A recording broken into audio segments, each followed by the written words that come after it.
Assalamualaikum warahmatullahi wabarakatuh. Perkenalkan, saya Sinar Novalia S dengan stambuk F1C1181097. Pada kesempatan kali ini saya akan membahas tentang pembuatan donat menggunakan metode fermentasi. Fermentasi merupakan proses terjadinya penguraian senyawa-senyawa organik untuk menghasilkan energi dan terjadi pengubahan substrat menjadi produk baru oleh mikroba. Roti adalah makanan berbahan dasar utama tepung terigu dan air yang difermentasikan dengan ragi, tetapi ada juga yang tidak menggunakan ragi. Pembuatan donat melibatkan proses fermentasi oleh mikroorganisme Saccharomyces cerevisiae.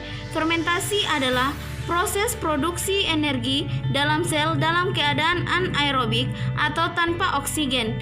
Gula adalah bahan yang umum dalam fermentasi. Ragi akan merombak gula membentuk gas karbon dioksida dan alkohol. Gas karbon dioksida akan terperangkap pada adonan yang menyebabkan adonan mengembang dan menghasilkan roti yang empuk. Selanjutnya, klasifikasi Saccharomyces cerevisiae, kingdom fungi, phylum Ascomycota, kelas Saccharomycetes, ordo Saccharomycetales, famili Saccharomycetaceae, genus Saccharomyces, spesies Saccharomyces cerevisiae. Selanjutnya adalah Saccharomyces. Saccharomyces adalah genus dalam kerajaan jamur yang mencakup jenis ragi. Salah satu contoh dari genus ini adalah spesies Saccharomyces cerevisiae yang digunakan dalam pembuatan anggur, roti, dan bir. Ragi atau hamir adalah jamur yang terdiri dari satu sel dan tidak membentuk hifa, termasuk golongan jamur Ascomycotina. Reproduksi dengan membentuk tunas atau puding.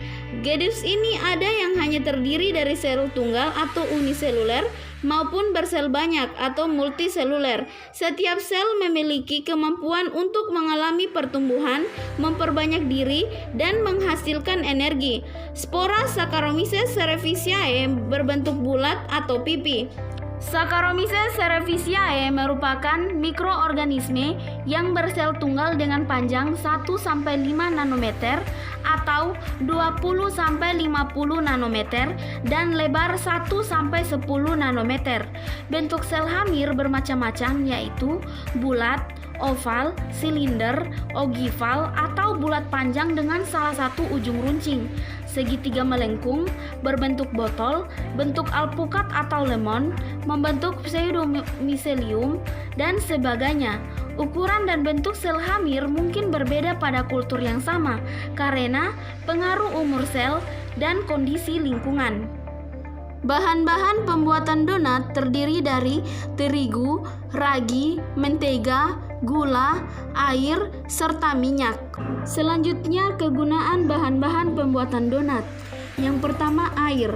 Bekerja bersama protein untuk membentuk gluten bersama serat untuk membentuk gelatinisasi.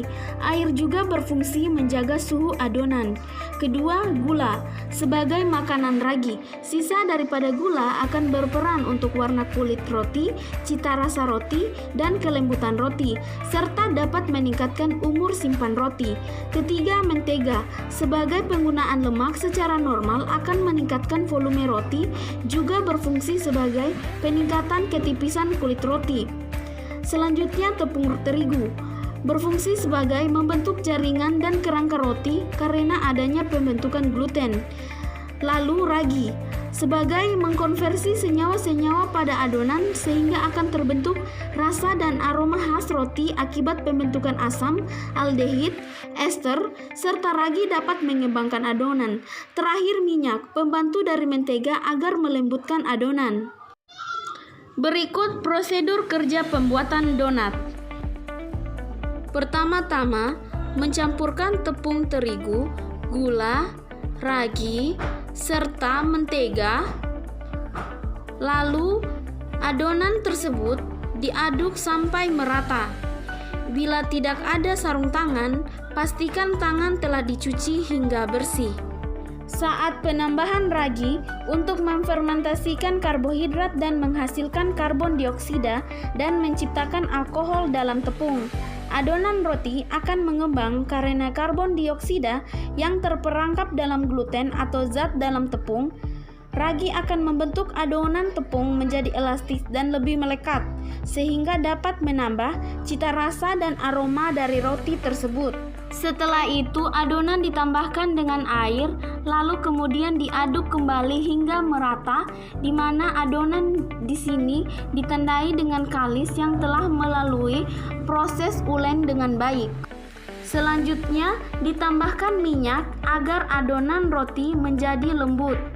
Setelah adonan menjadi kalis, lalu ditutup dengan serbet bersih selama minimal 30-45 menit atau sampai adonan mengembang 2 kali lipat dari besar semula. Adonan yang ditutup dengan kain serbet sebenarnya wajib dilakukan. Tujuannya supaya adonan tidak berkulit atau kering atasnya.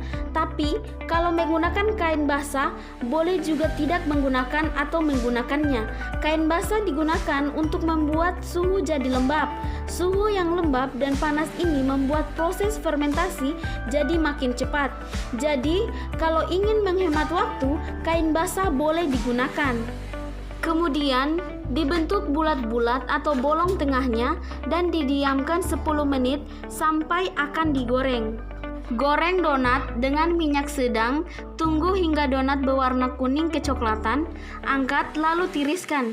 Pada tahap ini, mikroba telah mati karena mikroba pada ragi hanya dapat hidup pada suhu 28-30 derajat Celcius. Setelah matang, donat kemudian siap disajikan dengan topping sesuai selera. Mungkin itu saja yang dapat saya sampaikan. Kurang dan lebihnya mohon dimaafkan. Wassalamualaikum warahmatullahi wabarakatuh. Terima kasih.